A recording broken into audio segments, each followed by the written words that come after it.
फागुन के महीने की अविरल भक्ति प्राप्त कराने वाली शिव महापुराण की कथा श्रवण करने का सौभाग्य आप और हमको प्राप्त हुआ है। एक शीतल आरती होती है, मेरी जीजियों बड़े सावधानी से सुनिएगा। एक शीतल आरती होती है। कभी अगर तुम्हारे जीवन में अगर कभी तुमको ऐसा लगे कि रोग बड़ा भारी हो चुका है और बहुत भारी रोग मुझे घेरता जा रहा है, या डॉक्टर को दिखाने जा रहे हो और तुम्हें ऐसा लग रहा है कि डॉक्टर कोई बड़ी बीमारी बताएगा, तो उस समय पर शीतल आरती का प्रयोग करें। एक पुष्प हाथ की हथेली में रख लीजिए, एक पुष्प हाथ की हथेली में रख लीजिए, और यहां तक शास्त्र कहता है अगर हो सके तो आंकड़े का अगर पुष्प मिल जाए, तुम्हारे यहाँ क्या बोलते हैं उसको, मंदार का फूल, आंकड़े का फूल, अकौए का फूल, जो शंकर भगवान पे चढ़ता है, छोटा सा होता है, घुंघरू जैसा होता है वो, उसको तुम्हारे यहाँ क्या बोलते हैं हरियाणा में? आंख का पुष्प बोलते हैं। आंख का पुष्प मिल जाए तो ज्यादा अच्छा है। अब उसमें चाहे सफेद हो, चाहे नीला हो, चाहे गुलाबी हो, जैसा भी हो, हाथ में रखने के बाद हाथ में एक लोटा जल, भगवान शंकर के शिवालय में जब आप प्रवेश करें और प्रवेश करते समय भगवान के सम्मुख में जब भगवान शंकर के साक्षी में जब पहुंचे, आपके सामने पूजन में कोई भी सामग्री नहीं है, आपके पास में न दिया है, न बाती है, न अगरबत्ती है, न चंदन है, न कपूर है, न कोई सामग्री है, केवल एक आंख का पुष्प और एक लोटा जल आपके पास में है। शिवालय में पहुंचकर शीतल आरती का प्रयोग करो।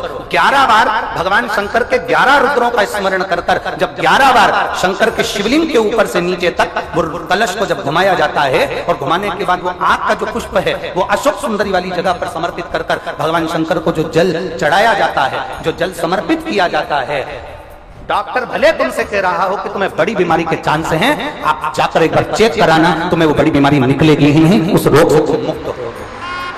इसको शीतल आरती का प्रयोग किया गया। हमारे पास में भगवान की आरती उतारने के लिए हमारे पास में न घी है, हमारे पास में ना हमारे पास में बाती है, ना हमारे पास में कोई दीपक है। आप लोगों में से पशुपति व्रत किस किसने करे हैं? जरा हाथ उठाइए। करे हैं सबने? रखो रखो। पशुपति व्रत करे होंगे तो आप लोगों के स्मरण में होगा कि हमने पहले पशुपति व्रत में एक उपाय आप लोगों के, पशुपति व्रत करने वालों के नियम का हमने वर्णन किया।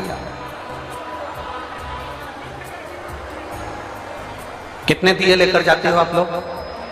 जम के बोलो जरा। 6 दिए मंदिर में ले जाकर जमीन पर रख देते हो, रखते हो। कितने जलाते हो? 5 दिए जलने के बाद जो 6ठे नंबर का दिया है उसको वापिस जो बिना जला है उसको थाली में रख दो। इसके अलावा तो कोई दिया लेकर नहीं जाते। जम के बोलो जरा।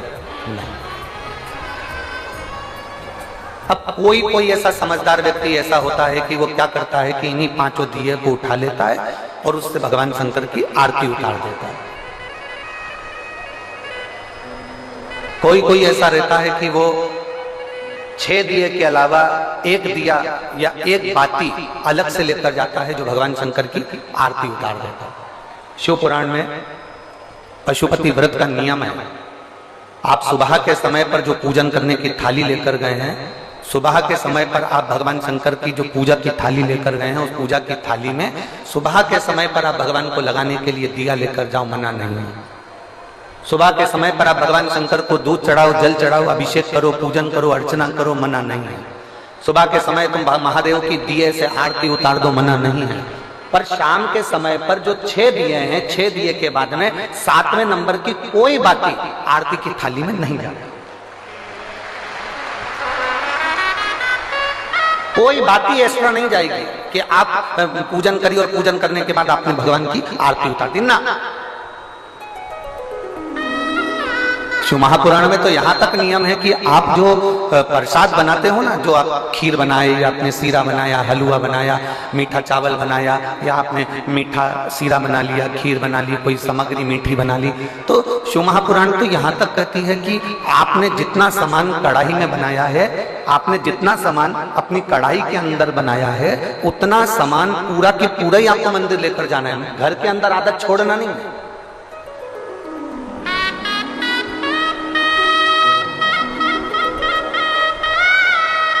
दो चीजें हैं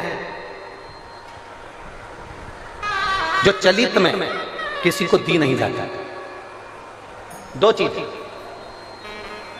आरती शिव महापुराण की कथा आप लोग सुन रहे हैं, बड़े ध्यान लगाकर सुनना।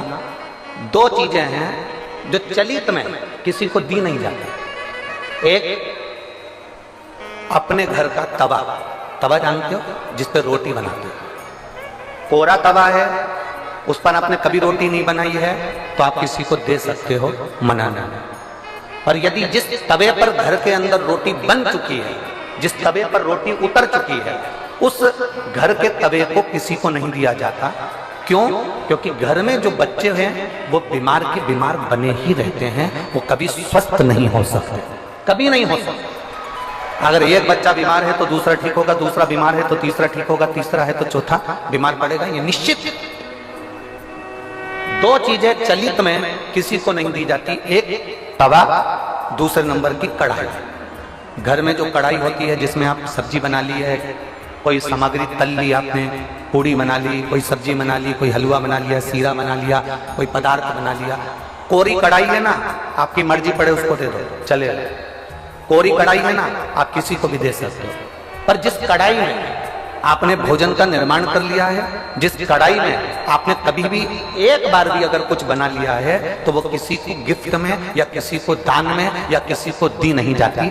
नहीं तो उस घर के अंदर 1 रुपया कमाओ, 1.25 रुपए खर्च वाला काम चलता है। घर में कभी पैसा टिक ही नहीं सकता, वो जिंदगी भर कितना भी प्रयास करे, वो अपने जीवन में कितना भी प्रयास कर ले, घर में पैसा नहीं टिकेगा। वो भले कुबेर का खजाना लेकर आ जाए, चाहे वो दुनिया का भंडार भर कर ले जाए, पैसा आएगा जाएगा, घर के अंदर टिक नहीं। दो चीजें चलित में दी नहीं जाती।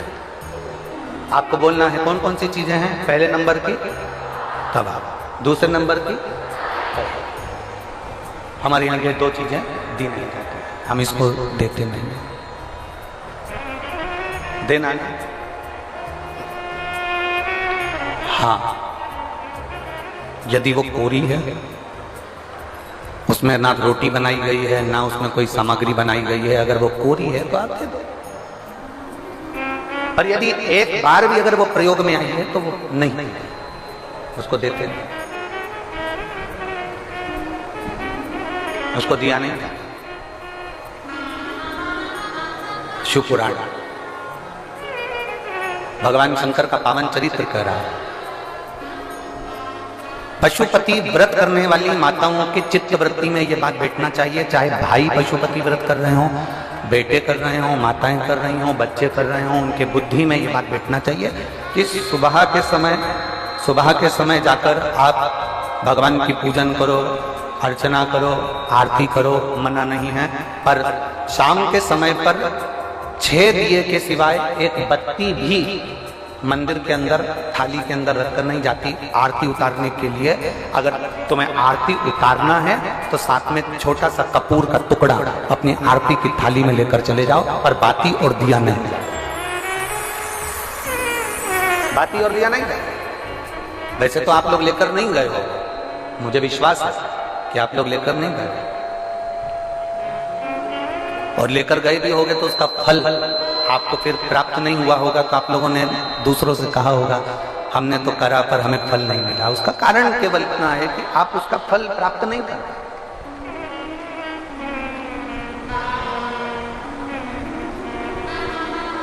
और शंभु शरणे पड़ी मांगू घड़ी रे घड़ी, दुख काटो दया करी दर्शन आपो।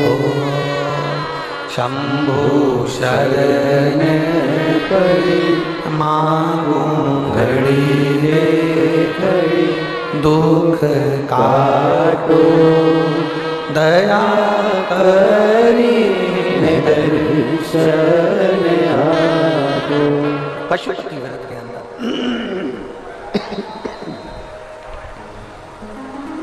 पशुपति व्रत के अंदर शाम के समय पर जब भगवान की आप आवाज़ गूंज रही है, सब दूर आवाज़ रिटर्न आ रही है, गला पकड़कर बोलना पड़ रहा है, उसको मिठास डालिए।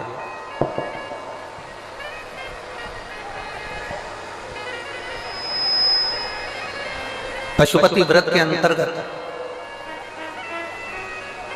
शाम के समय पर भगवान की आरती उतारने के लिए दिया नहीं जाता, केवल कपूर का एक टुकड़ा, केवल एक कपूर का टुकड़ा आप लेकर चले जाओ। और वो भी शिव महापुराण की कथा कहती है, भगवान शंकर का चरित्र कथा है, शिव पुराण कहती है।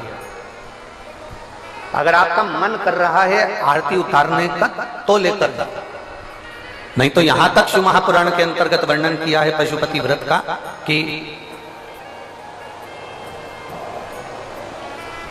एक बेलपत्री को हाथ के अंदर लेकर अपने हृदय से उसका स्मरण कर शंकर भगवान को अर्ध घुमाना। कैसा घुमाना है? अर्ध। अर्ध मतलब शिव जी को पूरा घुमा भी नहीं रहे हो। कितना घुमा रहे हो? केवल अर्ध, केवल अर्ध। शिव जी को केवल अर्ध घुमाकर आप अगर अपने हृदय से शंकर भगवान को वो बेलपत्र समर्पित करते हो तो शिव उसको आरती के स्वरूप में स्वीकार कर लेता है। यहां तक शिव पुराण है।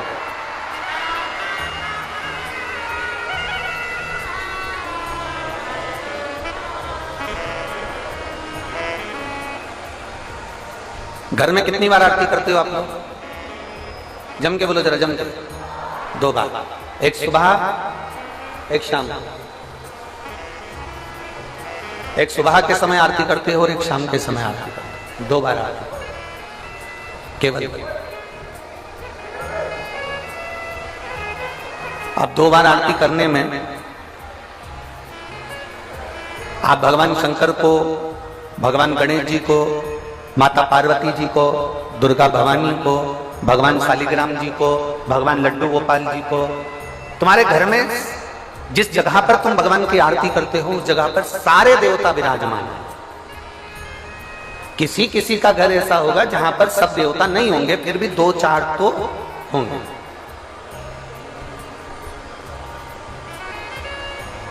फिर भी 2-4 तो होंगे। जिस घर के अंदर सारे देवता विराजमान हैं, सभी देवी देवता जिसके घर के अंदर विराजमान हैं, आप प्रयास करा करो। प्रयास करना, आप भगवान शंकर की जब आरती उतारो तब प्रयास करना कि आरती का दीपक जब हम उठा रहे हैं उसके पहले हमारे हाथ में जो गरुड़ घंटी है उसका नाद प्रारंभ हो जाना चाहिए। गरुड़ घंटी का नाद प्रारंभ हो जाता है, उसके बाद आरती का दीपक जब उठता है। घर के अंदर की बात है, बाहर मंदिर की हम बात नहीं कर रहे हैं, हम घर के अंदर की बात कर रहे हैं। जब घर में सारे देवता जहां पर विराजमान हो, देवी भी है, देवता भी है, कुल देवता भी है, पितर देवता भी हैं, ये देवता भी हैं, वो देवता भी हैं, सारे देवी देवता जब वहां विराजमान है तब उस जगह पर आपको एक क्रम करना है कि घंटी का नाद पहले करें। कारण अगर किसी मंदिर के अंदर केवल एक देवता है, किसी मंदिर के अंदर केवल एक देवता है, तो आप डायरेक्ट आरती उठाइए, घंटी बजाइए और चालू हो जाइए। पर घर के अंदर अगर सारे देवता विराजमान हैं, गणेश जी बैठे हैं, देवी जी बैठी है, पितृदेव बैठे हैं, गरुण देव बैठे हैं, वरुण देव बैठे हैं, सारे देवता देवी देवता उस मंदिर के अंदर बैठे हैं, तो आपको पहले गरुड़ की घंटी का नाद करना चाहिए। उसका कारण ये होता है कि जितने देवी देवता हैं, घंटी की आवाज सुनते से ही उन देवताओं की दृष्टि हमारे ऊपर पड़ जाती है और हम जब दीप उठाते हैं, आरती निहारना प्रारंभ करते हैं, तो देवता हमको वर प्रदान करना प्रारंभ कर देते हैं। वो देवता हमें वर प्रदान करना प्रारंभ कर देते हैं।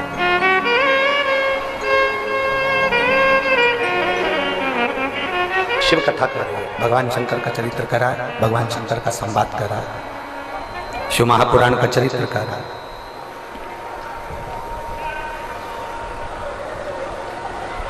पशुपति व्रत करने वाले को 2 नियम सबसे पक्के रखना चाहिए। अगर आप लोगों ने व्रत किया है तो उसके फल के लिए आपको ये कर्म करना पड़ेगा। एक महिला ने पत्र लिखा है,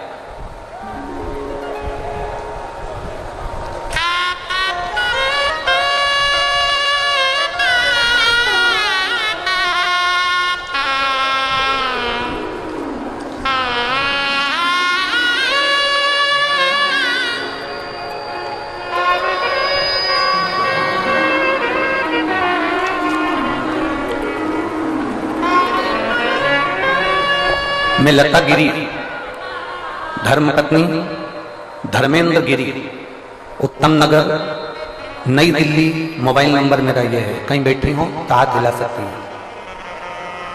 हाँ ठीक है ठीक है। बच्चे लाए हो साथ में? दोनों बच्चे हैं? कैमरे वाले एक और दिखाओ। दो ही बच्चे? हाँ लिया लिया लिया दोनों बच्चे।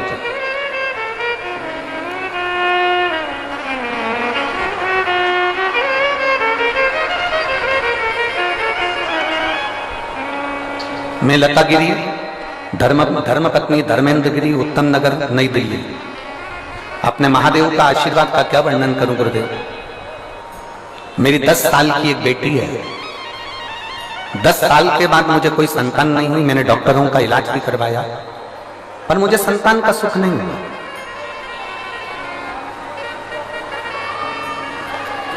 अगर मेरा गर्भ ठहरता भी तो 50 से 60 दिन में मेरे बच्चे गिर जाते, मेरा गर्भ समाप्त हो जाता। 10 साल तक मुझे औलाद नहीं हुई। तब डॉक्टर ने मुझे कहा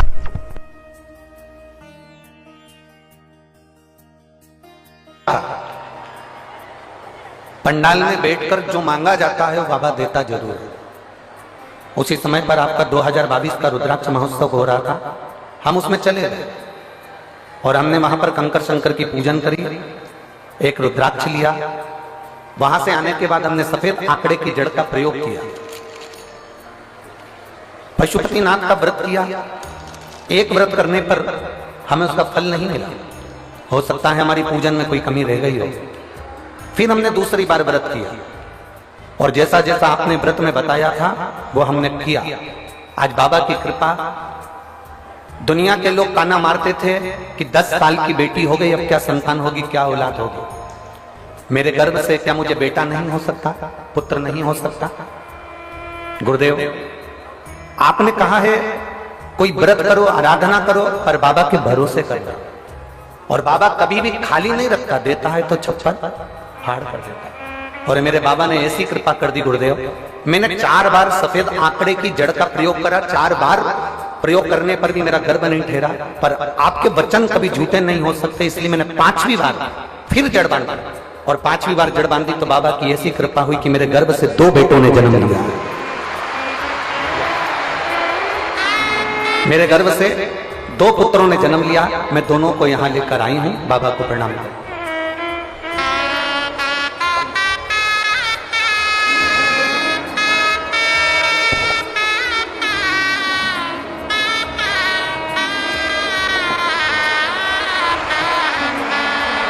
एक बार दोनों के लिए बहुत बहुत साधु। शंभु शरण पड़ी मांगू घड़ी रे घड़ी, दुख काटो दया करी दर्शन आपो।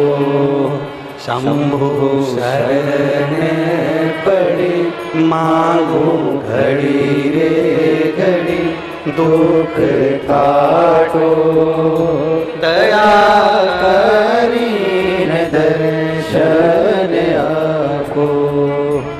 शिव कृपा।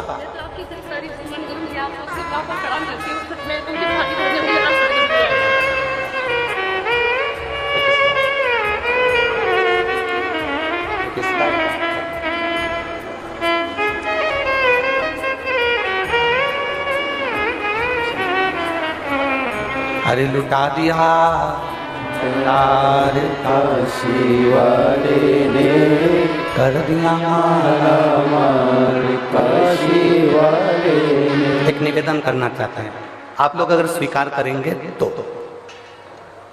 15 से 20 मिनट कथा रोकी गई। लाइट शिव तत्व है, भगवान शंकर की परम आनंदता। मेरी जीजियों, जैसे घर की खिड़की मजबूत होती है, घर का दरवाजा मजबूत होता है। खिड़की क्यों मजबूत रखी कि कोई अंदर प्रवेश ना करे? दरवाजा क्यों मजबूत रखा कि कोई अंदर प्रवेश ना करे?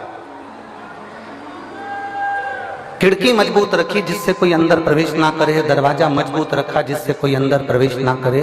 उसी तरह शिव महापुराण की कथा कहती है, कथा सुन सुनकर अपने मन और दिल को भी इतना मजबूत कर लो कि शंकर की निंदा तुम्हारे कानों में प्रवेश ना करे।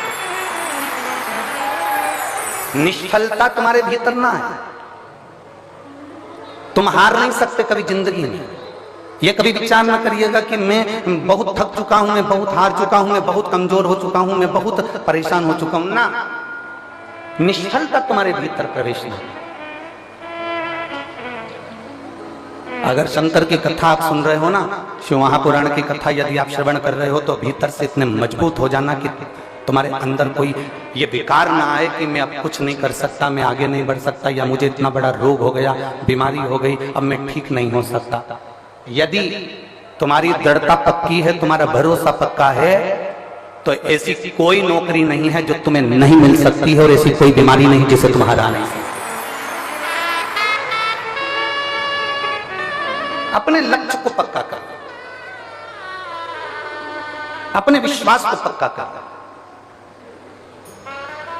आज कोई कह रहा था कि गुरुजी ये बताइए कि भगवान शंकर के मंदिर की सीढ़ी चढ़ने का फल क्या है, मंदिर में जाने का फल क्या है, मंदिर की चौखट पर जाने का फल क्या है, मंदिर की सीढ़ियां चढ़ने का क्या फल है, शिवालय में जाने का क्या फल है। शिव महापुराण की कथा कहती है कि भगवान शंकर के शिवालय की जितनी सीढ़ियां चढ़ते हैं, जितने कदम चलकर हम भगवान शंकर की कथा तक पहुंचते हैं, जितने कदम चलकर हम भगवान के मंदिर तक पहुंचते हैं, जितने कदम चलकर हम शिवालय तक पहुंचते हैं, जितने कदम चलकर हम भगवान शंकर की पवित्र कथा तक पहुंचते हैं, शिव कथा कहती है उतने उतने मार्ग मेरा भोलेनाथ तुम्हारे लिए खोलता चले जाता है और आपको आगे निकालता चले जाता है। बोल बम का नारा है, सारी समस्या का हल।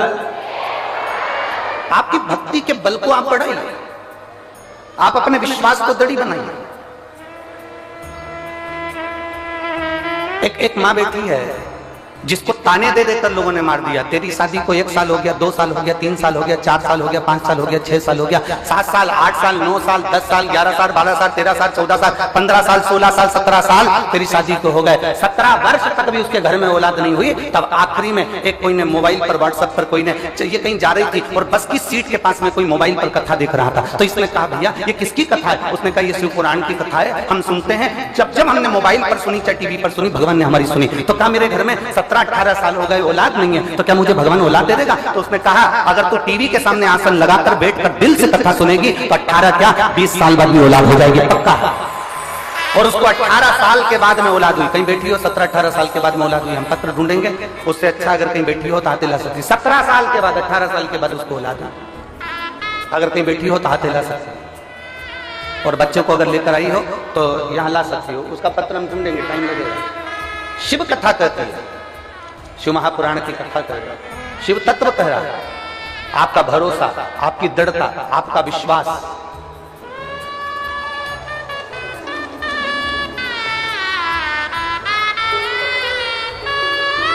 पूनम ग्राम बेरी जिला महेंद्रगढ़ की रहने वाली हूं।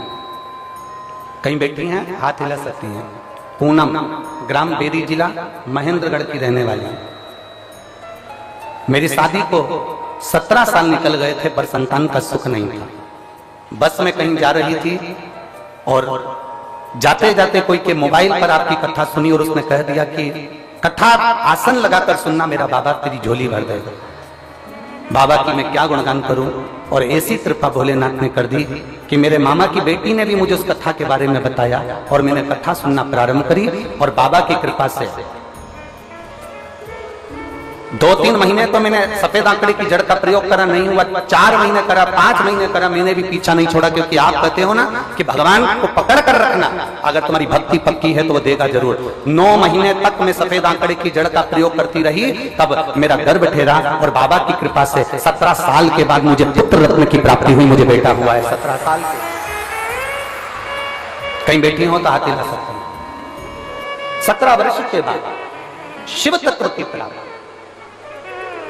और शंभु शरणे पड़ी मांगू घड़ी रे घड़ी, ऐसी ऐसी दुख काटो दया करीन दर्शन आप शिव तत्व को जितना भजोगे, भगवान शंकर की कथा को जितना अपने भीतर उतारोगे, शिव भक्ति को जितना अपने अंदर उतारने का प्रयास करोगे, मेरा देवाधिदेव महादेव उतनी कृपा करना प्रारंभ करेगा। शिव तत्व शंभु ओघड़ी है।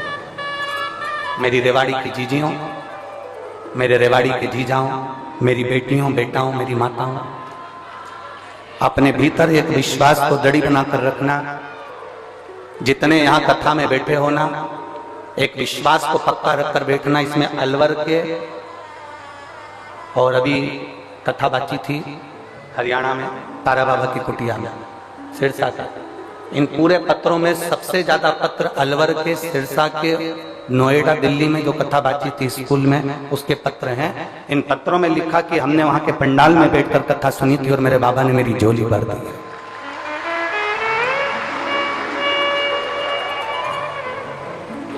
कितना विश्वास लेकर लोग कथा में आते होंगे।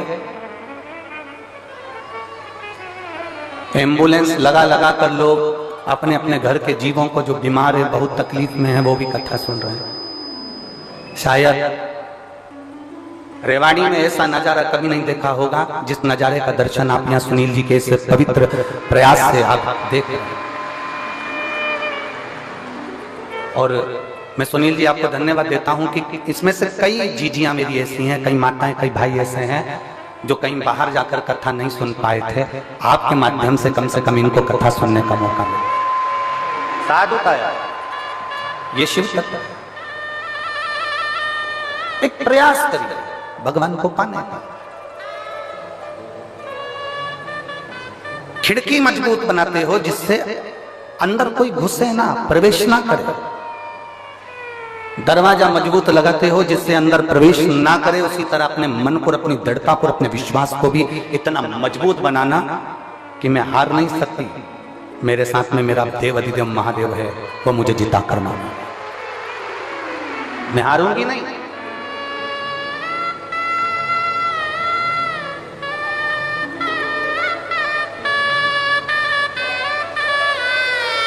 वो एक लाइन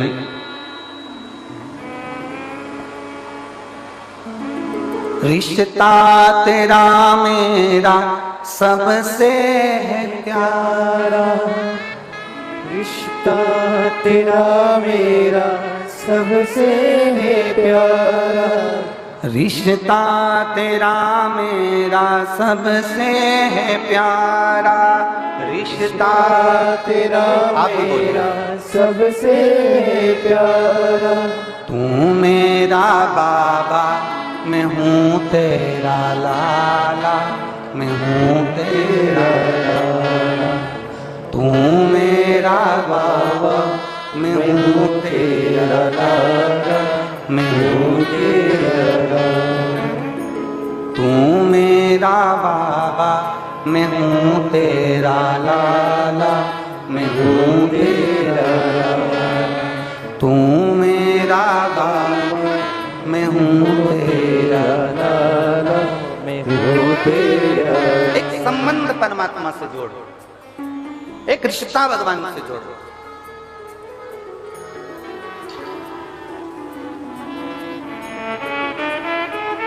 इन पत्र में एक पत्र एक बहन ने लिखा है जिसमें उसने लिखा कि मैं इतनी कर्जे में डूब गई, इतनी कर्जे में डूब गई कि ना मेरे पास खाने को था ना पहनने को था, ना खाने को है ना पहनने को। उस बहन ने पंतु लिखा कि आज बाबा ने मुझे सब कुछ दे दिया, सब कुछ। मेरा मकान चले गया, काम धंधा बिजनेस सब चले गया, बहुत दुनिया के धक्के खा लिए। ऐसा कोई दरवाजा नहीं था जिस दरवाजे पर जाकर मैंने रोई नहीं होंगी। और आखिरी में मैंने देवाधिदेव महादेव को जल चढ़ाना प्रारंभ करा और मेरे शंकर भगवान ने 8 साल पहले जो मकान मेरा गिरवे रखा, फिर बिक गया, सब चले गया। 8 साल के बाद मेरे बाबा ने उससे 4 मंजिला बड़ा मकान बनाकर मुझे दे दिया। ये शिव है। उसने अपने मकान का फोटो तक लगाया।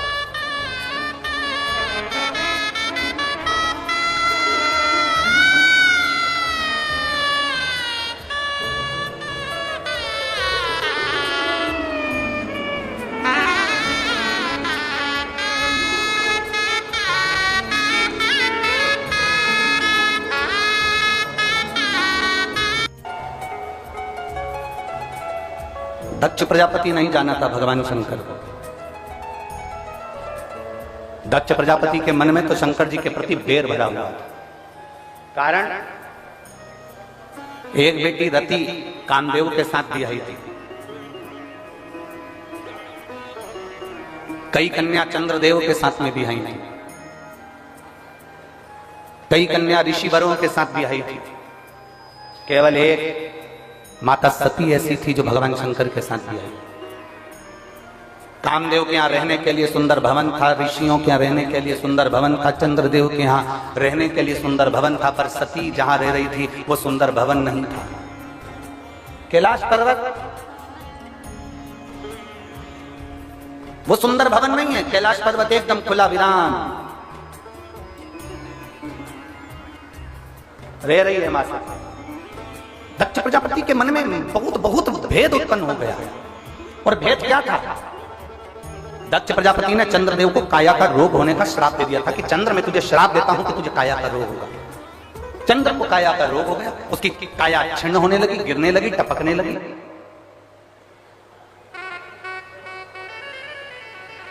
जब काया का रोग हो गया चंद्रदेव को, चंद्र बड़ा दुखी हो गया। अब मैं करूं तो करूं क्या? क्या क्या? बीमारी और भिखारी इनको बुलाना नहीं पड़ता, ना बीमारी को बुलाना पड़ता है, ना भिखारी को बुलाना पड़ता है, ये अपने आप आता है। बीमारी भी अपने आप आती है और भिखारी भी अपने आप आता है। आप थोड़ी देर के लिए गाड़ी चौराहे पे खड़ी कर लो, भिखारी आ जाए। आप थोड़ी देर कहीं जाकर खड़े हो जाओ, भिखारी आपके सामने आ जाएंगे। आपने उसको हाथ देकर नहीं बुलाया, भिखारी को इशारा कर नहीं बुलाया, भिखारी को झाला देकर नहीं बुलाया, भिखारी को पत्र देकर नहीं बुलाया। भिखारी और बीमारी ये दोनों बिना बुलाए आते हैं। बीमारी को भी बुलाया नहीं जाता कि मेरा सिर दुखना, मेरा पेट दुखना, मेरा हाथ पैर दुखना, ये बीमारी को बुलाया नहीं जाता।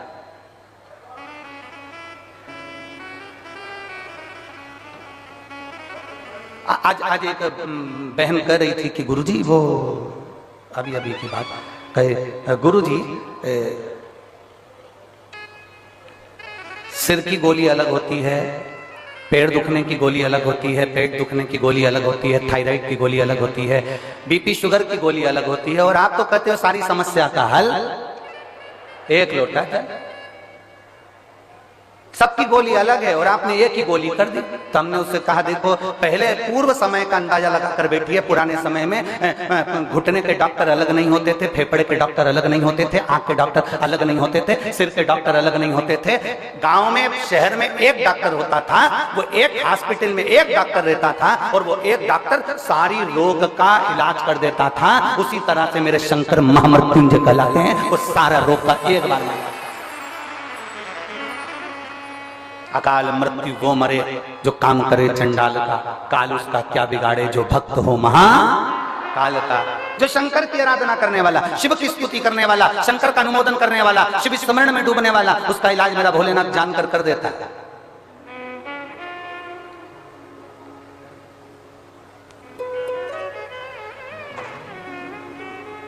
सिर की गोली खाते हो, सिर बंद होता है कि नहीं होता?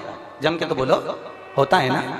पेट की गोली खाते हो, पेट बंद होता है कि नहीं होता? जम के बोलो, होता है ना। नेत्र की गोली खाते हो, नेत्र की तकलीफ दूर होती है ना। तो गोली को कैसे मालूम कि सिर में ही फिट होना? उस पे सिल ठप्पा देकर तो नहीं भेजा गया कि तू कहीं इधर उधर मत जाना। पेट की गोली है तो पेट पे इफेक्ट करना, सिर की गोली है तो सिर पर ही इफेक्ट करना। आप गोली को कैसे मालूम होता है कि पैर दुखने की है तो पैर पर असर करेगी, हाथ दुखने की तो हाथ पर असर करेगी, किडनी की है तो किडनी पर असर करेगी, लीवर की है तो लीवर पर असर करेगी, थायराइड की है तो थायराइड पर असर करेगी, और सिर दर्द की है तो सिर दर्द पर असर करेगी। गोली को खाया जाता है, वो पेट में जाती है और जिस चीज में तकलीफ होती है वहां वो असर करना प्रारंभ करती है। शंकर भगवान पर चढ़ा हुआ जल तुम जब रोज पीते हो, तुम्हारी इंद्रियों में जहां जहां तकलीफ होती है मेरा महादेव वहां स्वयं आकर उसको अच्छा करना प्रारंभ कर देता है, श्रेष्ठ करना प्रारंभ कर देता है। यहां अपन लोग स्तुति गाते हैं, भोला सब दुख काटो। इस स्तुति में हमने कभी ये नहीं कहा कि बाबा मेरा सिर दुख रहा, कि पांव दुख रहा, कि हाथ दुख रहा। हमने एक ही बात कही, भोला सब दुख काटो ओ भोला सब दुख काटो शिव शंकर जपो तेरी माला भोले बाबा जपो तेरी माला भोला सब दुख काटो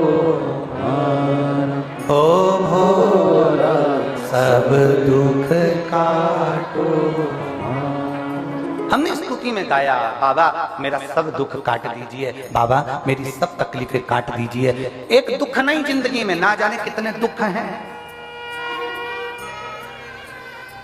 कितने दुख।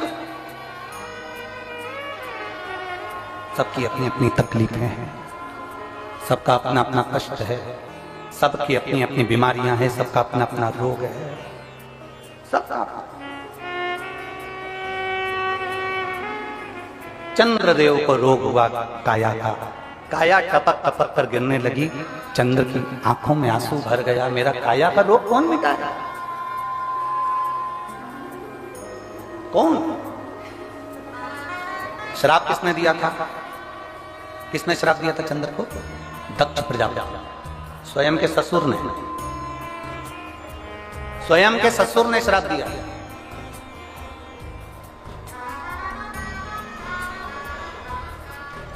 काया का रोग हो गया।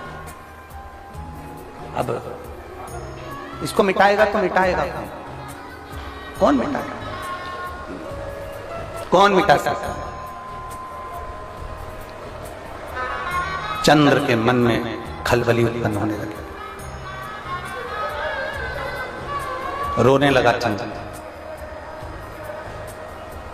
कौन मेरे दुख को मिटा सकता? चंद्र की आंख में आंसू भर गए, रो रहा, रो रहा। और बहुत ध्यान देने वाला विषय है, जब चंद्र रो रहा है, चंद्र की आंखों में जल भर गया कि मेरे शरीर में ये रोग पड़ गया। चंद्र भगवान नारायण के पास में जाकर विनय करे कि मेरे शरीर में ये रोग पड़ गया है। चंद्र ब्रह्मा जी के पास जाकर निवेदन करे कि मेरे शरीर में ये रोग पड़ गया है। चंद्र ने कई देवताओं के पास में जाकर निवेदन करा कि मुझे ये रोग पड़ गया है, ये रोग का निवारण कैसे हो सकता है? इस रोग का निवारण कैसे? इस रोग से मुक्ति कैसे?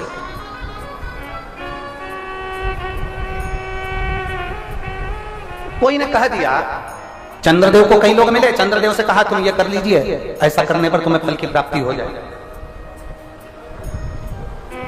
एक शीतल आरती होती है, मेरी जीजियों बड़े सावधानी से सुनिएगा। एक शीतल आरती होती है। कभी अगर तुम्हारे जीवन में अगर कभी तुमको ऐसा लगे कि रोग बड़ा भारी हो चुका है और बहुत भारी रोग मुझे घेरता जा रहा है, या डॉक्टर को दिखाने जा रहे हो, तुम्हें ऐसा लग रहा है कि डॉक्टर कोई बड़ी बीमारी बताएगा, तो उस समय पर शीतल आरती का प्रयोग करें। एक पुष्प हाथ की हथेली में रख लीजिए, एक पुष्प हाथ की हथेली में रख लीजिए, और यहां तक शास्त्र कहता है अगर हो सके तो आंकड़े का अगर पुष्प मिल जाए, तुम्हारे यहाँ क्या बोलते हैं उसको, मंदार का फूल, आंकड़े का फूल, अकौए का फूल, जो शंकर भगवान पे चढ़ता है, छोटा सा होता है, घुंघरू जैसा होता है वो, उसको तुम्हारे यहाँ क्या बोलते हैं हरियाणा में? आंख का ही पुष्प बोलते हैं। आंख का पुष्प मिल जाए तो ज्यादा अच्छा है। अब उसमें चाहे सफेद हो, चाहे नीला हो, चाहे गुलाबी हो, जैसा भी हो, हाथ में रखने के बाद हाथ में एक लोटा जल, भगवान शंकर के शिवालय में जब आप प्रवेश करें, और प्रवेश करते समय भगवान के सम्मुख में जब भगवान शंकर के साक्षी में जब पहुंचे, आपके सामने पूजन में कोई भी सामग्री नहीं है, आपके पास में न दिया है, न बाती है, न अगरबत्ती है, न चंदन है, न कपूर है, न कोई सामग्री है, केवल एक आंख का पुष्प और एक लोटा जल आपके पास में है। शिवालय में पहुंचकर शीतल आरती का प्रयोग करो। 11 बार भगवान शंकर के 11 रुद्रों का स्मरण कर कर जब 11 बार शंकर के शिवलिंग के ऊपर से नीचे तक कलश को जब घुमाया जाता है, और घुमाने के बाद आंख का जो पुष्प है वो अशोक सुंदरी वाली जगह पर समर्पित कर कर भगवान शंकर को जो जल चढ़ाया जाता है, जो जल समर्पित किया जाता है, डॉक्टर भले तुमसे कह रहा हो कि तुम्हें बड़ी बीमारी के चांस हैं, आप जाकर एक बार चेक कराना, तुम्हें वो बड़ी बीमारी निकलेगी ही नहीं, उस रोग से तुम मुक्त हो। इसको शीतल आरती का प्रयोग किया गया। ये शीतल आरती इसको शीतल आरती कहा। शिव की प्राप्ति का एक रोग से मुक्त होने का। अब आपसे कोई कहे कि ये शीतल आरती का प्रयोग सबसे पहले किसने करा, तो आपको ध्यान लगाना है इस प्रयोग को। सोमनाथ जी की कथा का स्मरण करिएगा, सोमेश्वर की कथा का स्मरण करिएगा। आप स्कंद पुराण में, शिव महापुराण में सोमनाथ जी की कथा का स्मरण करिएगा। चंद्रदेव को काया का रोग हो गया, रोग इतना भारी था, चंद्र समझ नहीं पा रहे थे मैं करूं क्या। तब देव ऋषि नारद के पास पहुंच गए। नारद जी ने कहा एक पार्थिव शिवलिंग का निर्माण करो, बालू के शिवलिंग का निर्माण करो और समुद्र का ही जल भगवान शंकर को उनके आनंद से आरती कर कर उनको चढ़ाने का प्रयास करो। और शिव ने ऐसी कृपा कर दी कि चंद्र के पास आकर भगवान शंकर ने कह दिया, चंद्र मैं तुझे वर देता हूं, तेरा काया का रोग समाप्त होगा, ये मेरा वर है क्योंकि तूने मेरे शीतल आरती का प्रयोग किया।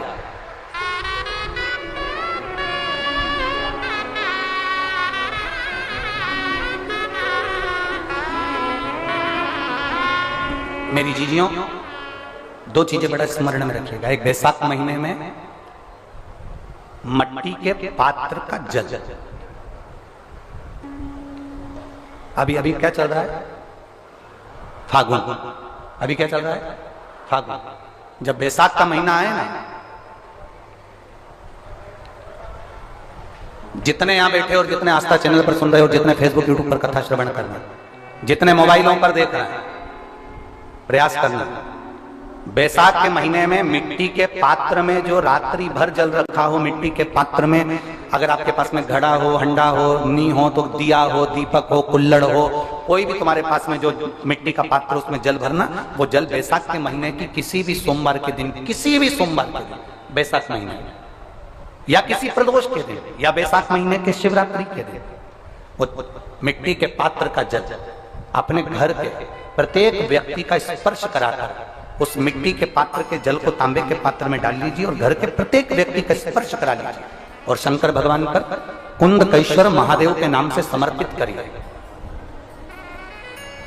कुंदकेश्वर महादेव। कभी जीवन में पीछे पलट कर देखने की जरूरत नहीं पड़ेगी, आप उन्नति की सीढ़ी की ओर बढ़ते चले जाएंगे। बैसाख महीने में मट्टी के पात्र का जल भगवान शंकर को समर्पित होना चाहिए। उसका सुख हमारे जीवन को एक आनंद फल प्रदान है।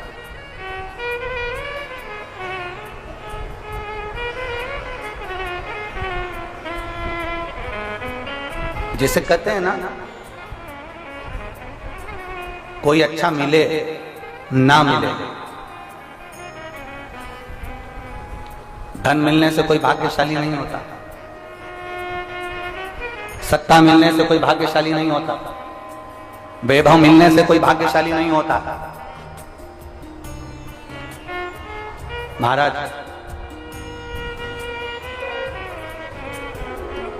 धन मिलने से कोई भाग्यशाली नहीं होता, वैभव मिलने से कोई भाग्यशाली नहीं होता, सत्ता मिलने से कोई भाग्यशाली नहीं होता, बड़ा मकान मिल जाने से कोई भाग्यशाली नहीं होता। शिव महापुराण की कथा कहती है, अगर दो सही मिल जाएं तो तुम्हारा जीवन सफल हो जाए।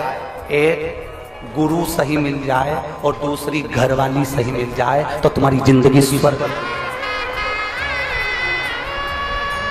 दो सही मिलना चाहिए। धन मिलने से कोई भाग्यशाली नहीं होता, वैभव मिलने से कोई भाग्यशाली नहीं होता, सत्ता मिलने से कोई भाग्यशाली नहीं होता, बड़ी मकान बड़ी गाड़ी मिलने से कोई भाग्यशाली नहीं होता।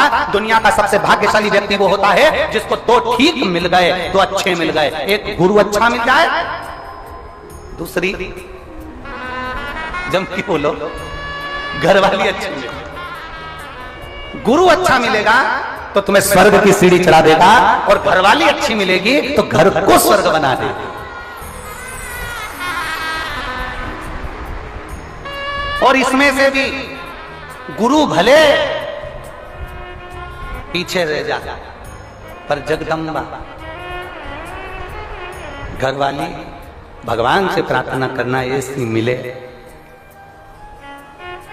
जो मेरे अनुकूल हो, प्रतिकूल नहीं, अनुकूल। एक पति की पत्नी अनुकूल नहीं थी, प्रतिकूल थी। पति उससे कहता था आलू की सब्जी बना ले, वो बैंगन की बनाती थी। पति उससे कहता है तू पीली साड़ी पहनना, वो नीली पहनती थी। पति उससे कहता कि देख चाय बनाना, तो वो कॉफी बनाती थी। इतनी प्रतिकूल, अनुकूल थी नहीं, बिल्कुल उल्टा चलती थी, बिल्कुल उल्टा। एक दिन पति को बड़ा दुख हुआ और पति ने अपने गुरुजी से कहा, गुरुदेव 16 श्राद्ध का समय आ रहा है, श्राद्ध पक्ष आ रहा है, गुरुदेव मेरे पिताजी का श्राद्ध आ रहा है, मैं अपनी पत्नी को बोलता हूं पर वो श्राद्ध नहीं करने देती है क्योंकि उल्टा चलती है, मैं क्या करूं? गुरुजी ने कहा एक काम कर, अभी तक वो उल्टा चलती थी, अब की बार तू उल्टा चल। उसने कहा गुरुजी उल्टा कैसे चलूं? तो वो तुरंत गुरुजी ने कहा कि ये काम कर, तू ऐसा कर कि आज घर जाकर बोलना अपनी पत्नी से, सुनो पिताजी का श्राद्ध है पर अपन श्राद्ध नहीं करेंगे। अभी तक बोलती थी करेंगे, अब बोलना नहीं करेंगे। उसने कहा ठीक है ऐसा बोल दूंगा। और उसने जाकर तुरंत कहा, सुनो पिताजी का श्राद्ध है अपन नहीं करेंगे। पत्नी तुरंत चिल्ला के बोली, क्यों नहीं करेंगे? तुम्हारा बाप तुम्हारा पिता और तुम ही उनका श्राद्ध नहीं कर रहे, जरूर करेंगे। अब पति ने मन में सोचा, गुरुजी तो गुरुजी है, कितना बड़ा ज्ञान दे दिया, कितना बड़ा। और गुरुजी ने कहा था जो जो तुझे करवाना है उसके लिए उल्टा चलना। इतने में इसने कहा, सुनो श्राद्ध करेंगे तुम कह रही हो तो, पर पंडित को भोजन नहीं कराएंगे। इतने में पत्नी जूड़ा बांधती बोली, क्यों नहीं कराएंगे? इतनी सारी प्रॉपर्टी को छाती पे बांध के ले जाओगे, 100 बामन को जिमाएंगे, जा। पति ने सोचा आज तक एक नहीं जिमाया होगा, 100 बामन जिमा रही है। पति ने कहा ब्राह्मण को जिमा देंगे तेरे कहने पर दक्षिणा नहीं देंगे। कैसे नहीं दोगे?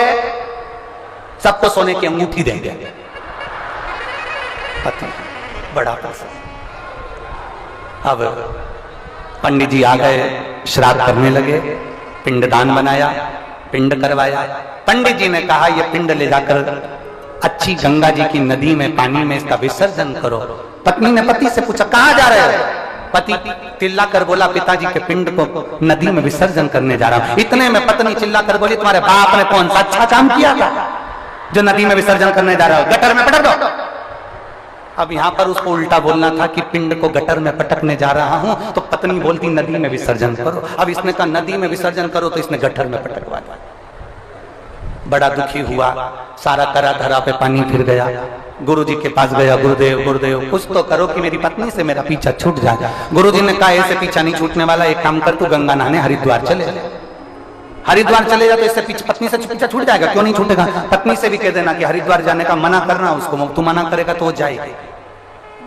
बस उल्टा उल्टा करते जाना, मैं तुझे समझा के भेज रहा हूं वैसा करना। उसने गुरुजी ने जैसा समझाया वैसे ही करा। घर पहुंचा, पत्नी से बोला सुनो पूरे गांव के लोग, पूरे रेवाड़ी के लोग हरिद्वार जा रहे हैं, अपन नहीं जाएंगे क्योंकि अपने पास टाइम नहीं है। पत्नी बोली कैसे नहीं जाएंगे, 40 साल शादी के हो गए, आज तक कहीं घुमाने नहीं ले गए, चलो मेरे साथ हरिद्वार। पत्नी हरिद्वार ले गई पति को। अब गुरुजी ने कहा था गंगा जी में नहाने जाना, और पत्नी जब नहाने लगे तो पत्नी से कह देना ज्यादा आगे मत जा, बस इतना ध्यान। और पत्नी जैसी गंगा जी में उतरी और पति ने चिल्ला कर कहा आगे मत जाना। पत्नी बोली जाऊंगी जा। और जो आगे गई और पानी में बह गई। इसने जेब में से नारियल निकाला, गंगा मैया ले जा, गंगा मैया ले जा, गंगा मैया ले जा।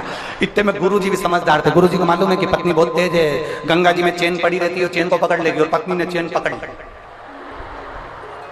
अब इसने नारियल वापस जेब में रख लिया, तो बच गई। पर गुरुजी की वचन याद आ गए, जब चेन पकड़ ले तो चिल्ला कर कहना जम के पकड़।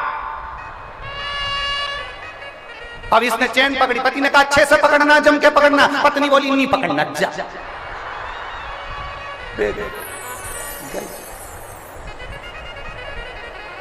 हरिद्वार में बही, बंगाल में निकली।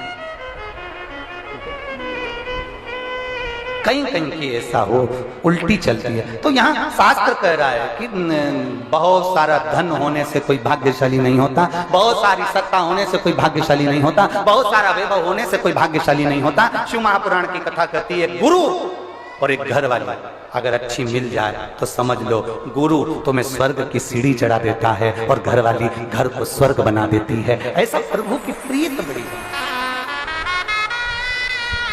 चंद्र शीतल आरती चंद्र कर रहा है, शीतल और कर्पूर गौरम करुणावतारम संसार सारम भुजगे। चंद्रदेव ने जो भगवान की आराधना करी, आराधना करते ही शंकर जी ने दर्शन दे दिया। दक्ष प्रजापति को क्रोध आ गया।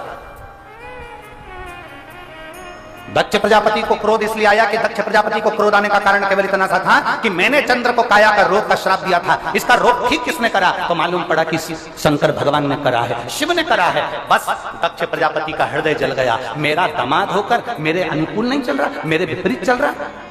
चंद्र को ठीक कर दिया, जिस चंद्र को मैंने काया का रोग दिया था उसको ठीक कर दिया। क्रोध में आ गए दक्ष प्रजापति और आखिरी में हुआ क्या? यज्ञ की तैयारी हुई। उस यज्ञ की मीटिंग में भी शंकर का अपमान किया। यज्ञ में शंकर को ना बुलाकर उनका अपमान किया। बार बार शंकर का अपमान करते हैं, केवल एक कारण है, क्योंकि शंकर भगवान ने उन्हें रोग से मुक्त करा था। मेरे शिव जी को इसका कोई फर्क नहीं पड़ता। दुनिया के लोग कितना भी ताना दें, दुनिया के लोग कितनी भी गाली दें, दुनिया के लोग कितना भी अपशब्द कहें, दुनिया के लोग कितना भी आड़ा टेढ़ा बोले, शिव महापुराण की कथा कहती है, अगर आपने अपने दिल से शंकर भगवान को पुकारा है तो सारी दुनिया तुमको दुख देने वाली होगी और मेरा महादेव दुख से निवारण करने वाला। दक्ष प्रजापति समझ नहीं पाया, जान नहीं पाया।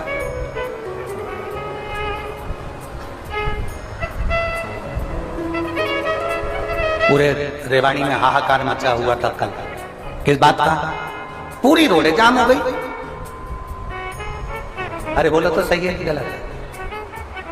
पूरे अखबारों में, सोशल मीडिया में सब दूर यही चल रहा था, रेवाड़ी की सारी रोडें जाम हो गई, मार्ग पूरा जाम हो गया, पूरा मार्ग जाम हो गया। लोग कह रहे थे हम जाम में फंस गए, हम उनसे निवेदन करेंगे ये शंकर की कथा का जाम है, जो इसमें एक बार फंस जाता है बाकी की दुनिया के जाम में नहीं फंस पाता है। क्लियर निकलता चले जाता है। क्लियर। एक बार फंसे हो ना, एक बार अंदर आ गए हो ना, एक बार तुम्हें तकलीफ हो गई ना, 5 दिन तुम जो यहाँ फंसे हुए हो चिंता मत करना, बाकी की उलझन में नहीं फंसोगे, बाकी की उलझन में क्लीन रहोगे एकदम। धारण करो शिव, धारण करो अपने भीतर भगवान शंकर के पास, और जितना उसको धारण कर सकते हो उतना, अपने जीवन को जितना सार्थक बना सकते हो उतना बनाओ, उतना। शिव कथा कर रही है, भगवान देवदेव महादेव का संवाद करा, शिव महापुराण की कथा कर। दक्ष प्रजापति शंकर भगवान जब उठकर प्रणाम नहीं करे, नमन नहीं करे, झुके नहीं, प्रणाम नहीं किया, क्रोध आ गया। क्रोध, इतना क्रोध आया, इतना क्रोध आया कि दक्ष प्रजापति ने श्राप दे दिया भगवान देवदेव महादेव को। तो मेरा दामाद होकर, मेरा जमाई होकर तुमने मुझे प्रणाम नहीं करा, मैं तुम्हें श्राप देता हूं। सुनो दक्ष प्रजापति कहते हैं, सुन शंकर, सुनो देवादिदेव महादेव, सुनो शिव, तुम मेरे दामाद होकर तुमने मेरा सम्मान नहीं करा, मेरा आदर नहीं करा, मैं तुझे श्राप देता हूं कि तुम शमशान में निवास करो। शंकर भगवान को कोई टेंशन नहीं था। पार्वती जी को भले थोड़ी चिंता थी कि अपन शादी के बाद कहाँ रहेंगे। पार्वती जी ने शिव जी से ये पूछा था, अपन शादी के बाद कहाँ रहेंगे। कई कई लड़की लड़के से पूछ लेती है, अपन शादी के बाद कहाँ रहेंगे। लड़का लड़की आपस में बोल देते हैं, तू मेरे दिल में रहना, तू मेरे दिल में रहना। हमने अभी कथा में कहा था, प्रेम इसको नहीं कहते कि तुमने हाथ पे नाम लिखा लिया, छाती पे नाम लिखा लिया, भुजा पर नाम लिखा लिया। इतनी लंबी चाहत है तो प्रॉपर्टी पे नाम लिखा के बता दो। इसको प्रेम नहीं कहते, ये दिखावा है, केवल दिखावा। और मेरी जीजी आपसे निवेदन है, शंकर के मंदिर में, शिवालय में, शंकर की चौखट पर, भगवान शंकर के मंदिर में दिखावे का काम नहीं होना चाहिए। बस दिल से जाना, दिल से पुकारना, दिल से कहना, दिल से सुनाना और दिल से सुनना। मेरा महादेव तुम्हारे ऊपर कृपा बरसाना प्रारंभ कर। दिखावा नहीं, मेरे शंकर भगवान को दिखावे से कोई मतलब नहीं, कोई मतलब। बोल बम का नारा है सारी समस्या का हल। मेरे शंकर भगवान को दिखावे से मतलब नहीं, मेरे शिव जी को केवल तुम्हारे निर्मल मन से, तुम्हारे चित्त से, तुम्हारी भक्ति से, तुम्हारे हृदय से। पार्वती जी ने जरूर महादेव से कहा था, शंकर भगवान से पार्वती जी विवाह करने से पहले बोली थी, अपन कहां रहेंगे। तुम होते तो कह देते दिल में। महादेव ने कहा नहीं, मुझे श्राप लगा है, मुझे श्राप है, अपन रहेंगे शमशान में। पार्वती जी बोली शमशान में? वहां अपन से मिलने कौन आएगा? वहां अपने पास में कौन आएगा? शंकर भगवान बोले कोई नहीं आएगा, ऐसे नहीं आएगा तो लोग उसे बांध कर लाएंगे। तो चिंता मत कर,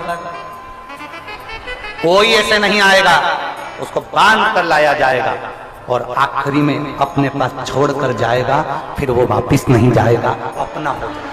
अपना कौन है?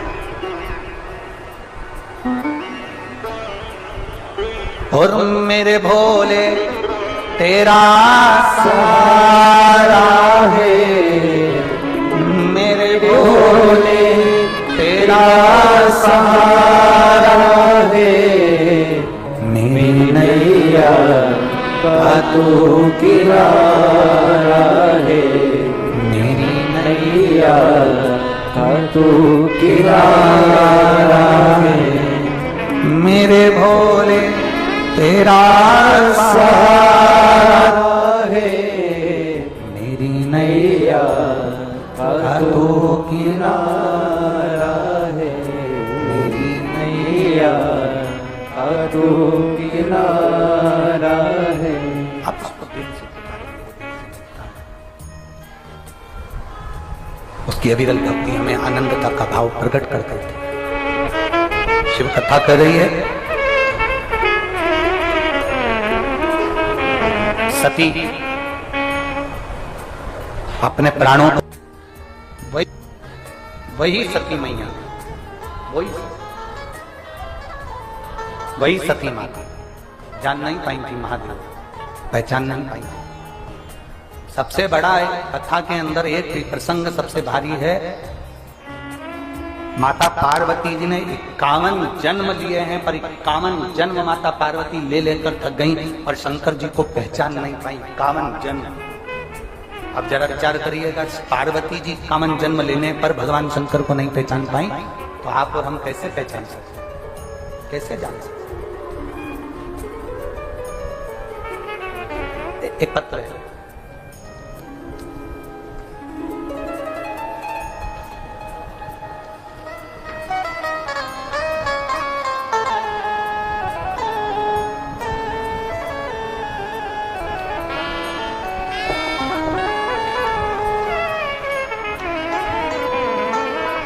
मेरा नाम मनीषा बेदी, रहने वाली मैं रेवाड़ी हंस नगर की।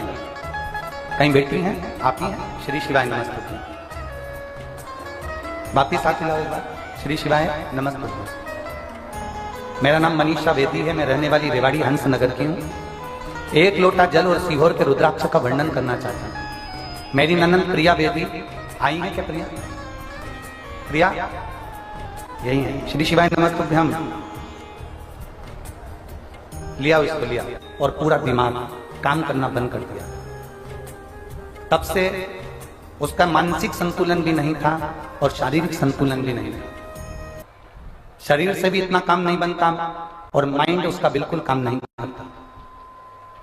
मुख से ज्यादा बोल नहीं पाती, समझ नहीं पाती, ध्यान नहीं दे पाती, सुन नहीं पाती। गुरुदेव,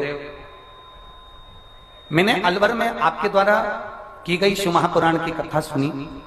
फिर हम लोग सीहोर गए, वहां से रुद्राक्ष लेकर तांबे के लोटे में उस रुद्राक्ष को डालकर शंकर जी को जल चढ़ाना और वो जल हमारी ननंद को पिलाना प्रारंभ करा। गुरुदेव, उसने अपने मुख से कभी कोई शब्द नहीं बोला था, उसका शरीर काम नहीं करता था, उसका माइंड काम नहीं करता था, दिमाग संतुलित नहीं था। आज मैं बाबा के इस पावन प्रांगण में छाती ठोक कर कह सकती हूं कि अब मेरी ननंद समझने लगी है और उसका दिमाग काम करने लगा और वो मुख से श्री शिवाय नमस्तुभ्यम कहने लगी। गुरुदेव, 35 साल के बाद मेरी ननंद ने अपने मुख से शब्द निकाला तो श्री शिवाय नमस्तुभ्यम निकाला। 35 साल तक वो अपने दिमाग से काम नहीं कर पाती थी। 35 साल तक उसका शरीर उठने बैठने के भी लायक नहीं था। शिव तत्व है,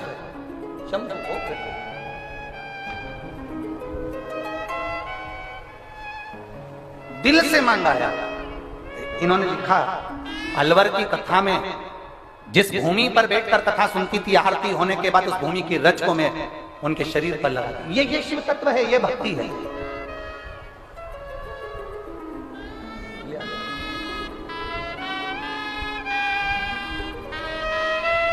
33 साल के बाद इसका शरीर इतना काम करा है और माइंड इतना काम करा है। जोरदार ताली बजाएं इस बेटी के लिए।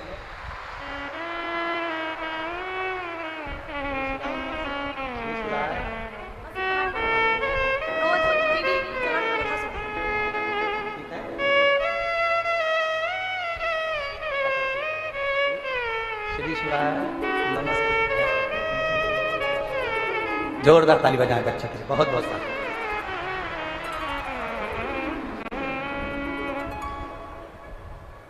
शिव भक्ति का एक तत्व। एक लड़के ने एक प्रश्न किया था, गुरुजी क्या शंकर भगवान की कथा सुनने से क्या हमारे को फल की प्राप्ति होगी?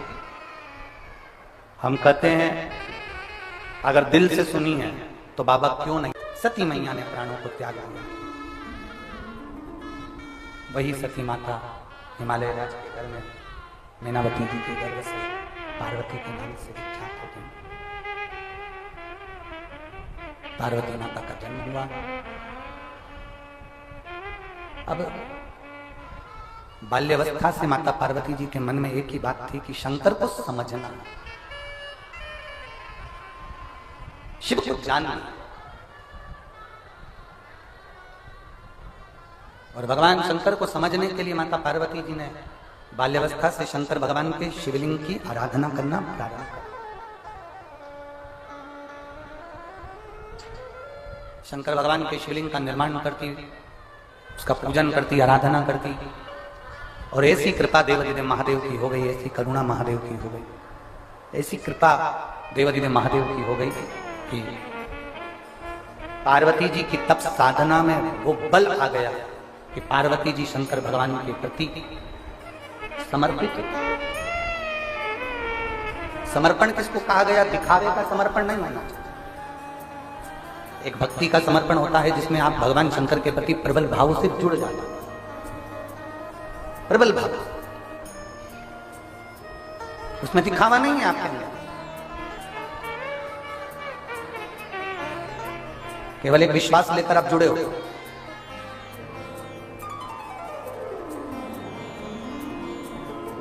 केवल एक भरोसा रखकर आप देवादिदेव महादेव से जुड़ चुके। दिखावा आपके सम्मुख में है नहीं। पार्वती जी भगवान शंकर को अपने हृदय में बिठा, खूब समझाया हिमालय राज ने, मैनावती ने, परिवार वालों ने खूब समझाया कि वो शमशान के निवासी पर उनका डेरा है। खूब समझाया उनको कि आप समझ जाओ, इनसे विवाह मत करो। खूब समझाया पर मानी नहीं पार्वती ने। मान